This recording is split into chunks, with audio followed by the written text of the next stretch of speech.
नमस्कार दोस्तों, स्वागत है आपके अपने चैनल ज्ञान स्पार्ट पर।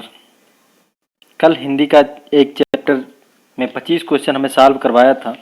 आज फिर उसी चैप्टर को लेकर अगला 25 प्रश्न सॉल्व करवाने का प्रयास करेंगे और बेहतर होगा अगर आप लोगों को अच्छा लगेगा। प्रश्न समझ में आ गया तो सब्सक्राइब और शेयर जरूर करिएगा। इसमें वर्णमाला और विराम चिन्ह से संबंधित प्रश्न करने का प्रयास करेंगे और चलते हैं आज फिर एक नए प्रश्न के साथ। तो कदम ऐसा चलो कि निशान बन जाए, कदम ऐसा चलो कि निशान बन जाए और काम ऐसा करो कि पहचान बन जाए। अरे यहाँ तो जिंदगी सभी लोग जी लेते हैं, मगर जियो तो ऐसे जियो सबके लिए मिसाल बन जाए।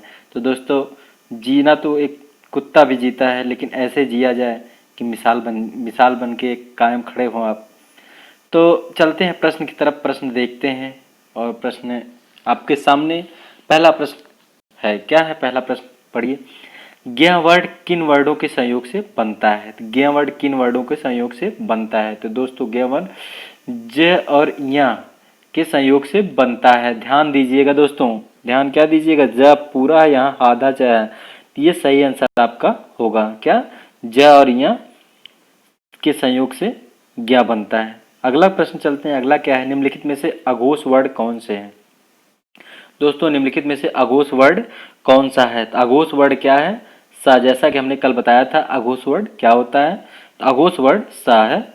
और इसी के साथ अगला प्रश्न क्या है कि घ का उच्चारण स्थान कौन सा है? घ का उच्चारण स्थान कौन सा है? घ देखिए कैसे निकलता है, दांत से, चा से, चा ता मतलब ता से तालु है, कंठ से निकलता है, दंत से निकलता है, तालु से निकलता है। घ किससे निकलता है? आपको कल बताए थे किससे, कौन सा वर्ड निकलता है, इसमें कंठ से जो है आपका निकलता है घ।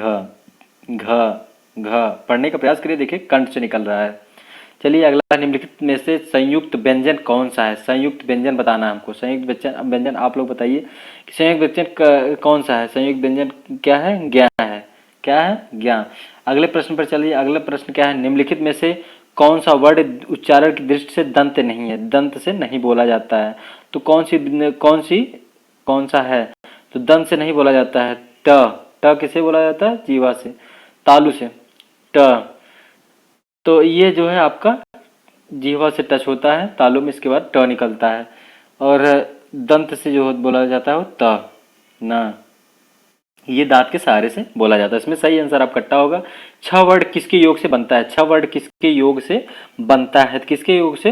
दोस्तों इसमें ख्याल रखिएगा, आप केयर करिएगा। आधा क है, फिर इसके बाद स है, इससे क्या बनता है? छ वर्ड का निर्माण होता है। क और च से नहीं होता, क और छ से नहीं होता, क और स से होता है। इसमें सही आंसर आपका ए है। अगला प्रश्न क्या है, हिंदी वर्णमाला में स्वरों की कुल संख्या कितनी है? दोस्तों, हिंदी वर्णमाला में स्वर की संख्या कितनी है? इसमें स्वर की संख्या कितनी है? आप लोग 13 देखेंगे, लेकिन 13 नहीं होती है, अंग आ छोड़ के 11 होती है स्वर की संख्या। हिंदी वर्णमाला में स्वर की संख्या कितनी होती है? 11 होती है। कितनी होती है? 11। अगला प्रश्न क्या है, निम्नलिखित में से कौन सा स्वर नहीं है? निम्नलिखित में से कौन सा स्वर नहीं है? तो स्वर नहीं है, जो आपको स्वर ना हो उसको बताना है। अ और ए स्वर है, अ और ए क्या है? स्वर है। ज क्या है? इसमें सही आंसर ज है। ज जो स्वर नहीं है, सही आंसर आपका ए होगा। अगला प्रश्न क्या है, निम्नलिखित में से कौन सा ट वर्ग नहीं आता है? कौन सा ट वर्ग नहीं है? तो ट वर्ग कौन सा नहीं है? इसमें आपका घ जो है कंठ से निकलता है, इसमें जो है ट वर्ग नहीं है। ठ और ड ट वर्ग के उदाहरण है। 10वां प्रश्न क्या है, निम्नलिखित हिंदी वर्णमाला में व्यंजनों की संख्या कितनी? हिंदी वर्णमाला में व्यंजनों की संख्या कितनी है? तो व्यंजनों की संख्या कितनी है? 33 है। कितनी है? 33 है। निम्नलिखित में से कौन सा पश्च स्वर है? पश्च स्वर कौन सा है?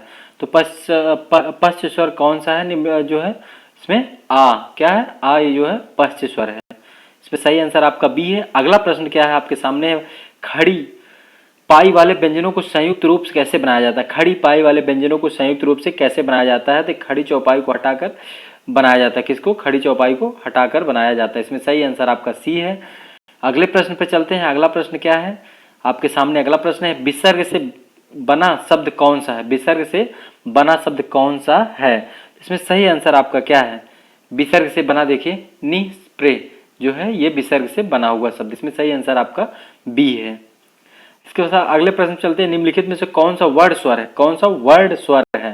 कौन सा वर्ड स्वर है, तो इसमें सही आंसर आपका ए होगा। ये क्या है? वर्ड स्वर है। क्या है? वर्ड स्वर है। अगला प्रश्न क्या है? 15वां आपके सामने है। निम्नलिखित में से अंतस्थ व्यंजन कौन सा? अंतस्थ व्यंजन आपको बताए थे कल कि अंतस्थ व्यंजन कौन सा है? ये आपका अंतस्थ व्यंजन है। सी आंसर सही इसमें यह। अगला प्रश्न क्या है? इनमें से ओ का उच्चारण स्थान, ओ का उच्चारण स्थल कौन सा है? 16वां क्या है? ओ का उच्चारण स्थल कौन सा है? उच्चारण स्थल क्या है? कंठोष्ठ। ओ कंठ और ओष्ठ दोनों से ओ जो है निकलता है, यदि कंठोष्ठ है। इसमें सही आंसर आपका ए है। च और छ वर्ड का उच्चारण स्थान कौन सा है? च और छ वर्ड का उच्चारण स्थान कौन सा है? तो ये तालु है। क्या है? क्या है? तालु। इसमें सही आंसर आपका डी है। अगला प्रश्न चलते हैं। क ग ज फ ध्वनि किसकी है? क ग ज फ ध्वनि किसकी है? अरबी फारसी की ध्वनि किसकी है? अरबी फारसी। क ग ज फ ये ध्वनिया किसकी? अरबी फारसी की। इसको बस आप देखते जाइएगा, फिर रिवीजन कर लीजिएगा। आपको ऑब्जेक्टिव टाइप का क्वेश्चन बहुत बेहतरीन बता रहे हैं, उसको आप पढ़ते जाइएगा, समझ में आए तो उसको जो है आप एक बार दो बार रिवीजन कर लेंगे, बहुत बेहतर आपको समझ में आ जाएगा। तालव्य व्यंजन क्या है? तालव्य व्यंजन क्या है? च छ ज झ, ये क्या है? तालव्य व्यंजन है। वर्ड में कौन सा घोष नहीं है? वर्ड में कौन सा घोष नहीं है? 20वां प्रश्न क्या है आपके सामने है? वर्ड में कौन सा घोष नहीं है? तथा वर्ड में घोष नहीं है। 21 क्या है? किस शब्द में री स्वर नहीं है? किस शब्द से में री स्वर नहीं है? तो री स्वर नहीं है किस शब्द में? आज, कृपा, कृष्ण, दोनों में दिया है, आज में नहीं है। अगला प्रश्न क्या है? किस ध्वनियों के अनुसार कहा जाता है? किस ध्वनियों को अनुस्वार कहा जाता है? स्वर के साथ आने वाली ध्वनि को नहीं, स्वर के बाद आने वाली नासिक ध्वनि को जो है अनुस्वार कहा जाता है। क्या कहा जाता है? स्वर के बाद आने वाली नासिक ध्वनि को अनुस्वार कहा जाता है। तो सही आंसर आपके इसमें बी है। क्या है? बी है। इसी के साथ चलते हैं अगले प्रश्न पर कि ओ औ किस प्रकार के वर्ड हैं? 30वां क्या है? ओ और औ किस प्रकार के वर्ड है? तो कंठोष्ठ का है। कंठोष्ठ जो है इसमें सही आंसर आपका ये है। हिंदी वर्डमाला में कितने वर्ड हैं? हिंदी वर्डमाला में टोटल कितने वर्ड हैं? तो कितना वर्ड? 52। कितना? 52। अगला प्रश्न क्या है? स्वर ध्वनि के प्रकार, स्वर की ध्वनि के प्रकार कितने कौन सा है? तो सही आंसर आपका दीर्घ, प्लुत स्वर, हृदय स्वर तीनों होते हैं, तो तीनों इसमें ए वाला ऑप्शन सही है। दोस्तों आज भी 25 क्वेश्चन कराने का प्रयास किए हैं, आप इसको देख लीजिए, बेहतर है। आपको समझ में आएगा तो सब्सक्राइब और शेयर जरूर करिएगा। बेहतर होगा कि हम फिर आपको कल इसी से रिलेटेड फिर 25 प्रश्न लेकर आएंगे। आपको 25 प्रश्न लेके आते हैं क्योंकि 60 वीडियो रहेगी, थोड़ा रहेगा, आपको देखने में आसानी रहेगी। एक बार दो बार रिवीजन करके आप देख सकते हैं। आप इसको देखिए, एक बार जरूर देखिएगा। धन्यवाद।